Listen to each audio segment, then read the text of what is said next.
প্রিয় ভাঙাবাসী, আসসালামু আলাইকুম। দীর্ঘদিন পরে সামনে এসেছি। আপনারা সব কিছুই জানেন, সব কিছুই বোঝেন, তারপরেও কিছু বার্তা দেওয়ার জন্য ভিডিও বার্তা আপনাদের সামনে এসেছি। আজকে ভাঙা উপজেলায় থেকে দুইটি ইউনিয়নকে কেটে নগরকান্দার সাথে নিয়ে যাওয়া হয়েছে। এই ষড়যন্ত্রকারীরা কারা? কেন কেন থেকে দুটি ইউনিয়ন কেটে নিয়ে যেতে হবে? এর এর পিছনে যে উদ্দেশ্য সেটা সবাই জানে।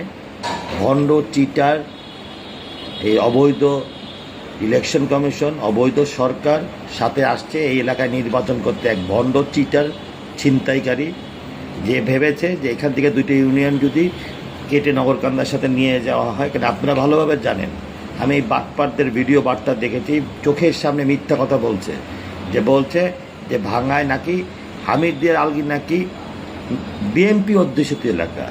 ওরে চিটার, ওরে বাটপার, ভাঙ্গা আবার কবে বিএনপি অধ্যুষিত এলাকা হলো? স্বাধীনতার পরে ভাঙ্গা উপজেলা যখন একটা নির্বাচনী এলাকা ছিল, কোনো দিন ভাঙ্গায় বিএনপি পুরা নির্বাচনী এলাকায় 1800-এর উপরে ভোট পায় নাই।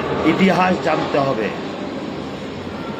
1991 সাল, 96, 2001, 2008 কোনো নির্বাচনী ধানের শীষ পুরো উপজেলায় 1800 ভোট পায় না। আর চিটার বাটপার ভিডিও বার্তায় বলতেছে যে তারা নাকি আমার এই দুই ইউনিয়ন নাকি বিএনপি অধ্যুষিত এলাকা। ভাঙ্গায় কোনো ইউনিয়নে বিএনপির 150 ভোটও নাই, 200 ভোটও নাই।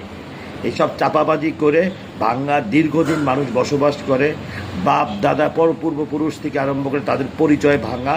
সেই দুইটা ইউনিয়নকে কেটে যদি বিদায় করতে অন্য থানার সাথে দিয়ে দেয়, তাহলে ভাঙ্গায় নৌকার ভোট কমবে। এই হিসাব করে এই চিটার বাটপাড়া এত বড় ক্ষতিটা করেছে।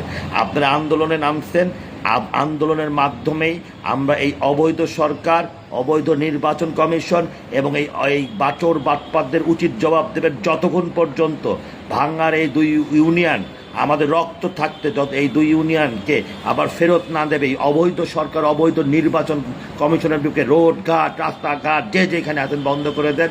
আমরা সবাই আপনাদের সাথে আছি, দেশবাসী আপনাদের সাথে আছে। জয় বাংলা, জয় বঙ্গবন্ধু, জয় শেখ হাসিনা।